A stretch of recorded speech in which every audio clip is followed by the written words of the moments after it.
from around the world tell different tales. These are called folk tales. They are passed down from generation to generation. Folk tales are often recited orally, and like any other stories, folk tales have a setting or a place where the story happens.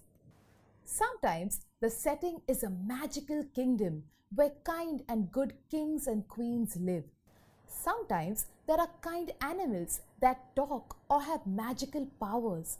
And sometimes there are characters living a simple life ready to help anyone in need. In folktales, there are always characters who are good, and then there are characters who are not.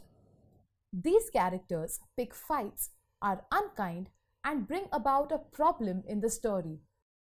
All characters in a folktale are important, both the good and bad. Kind and gentle characters fight over evil and win.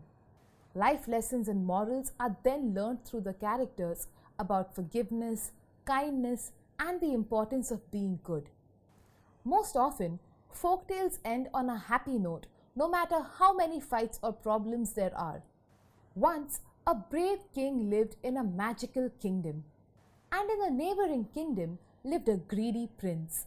One day, the greedy prince decided to take over the magical kingdom, but the brave king already knew about this plan and imprisoned the greedy prince.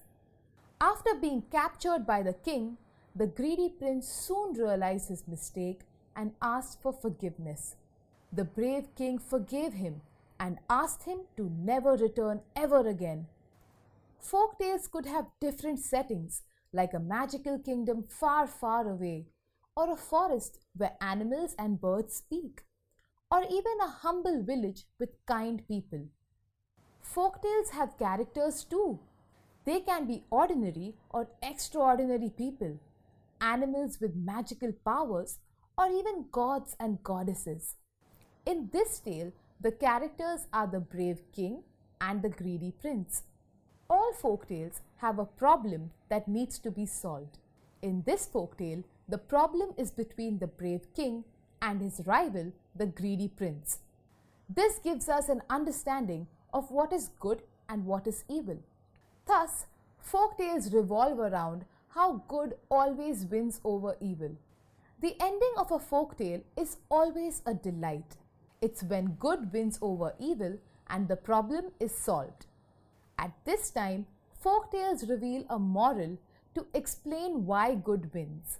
Like how the brave king forgave the greedy prince even if the greedy prince was wrong. Sometimes the moral is directly mentioned in the folktale. Other times, a life lesson is learned through these characters. Folktales are found all across the world. They have so many different cultural and moral aspects brought out in them. But all folktales will always have these four features.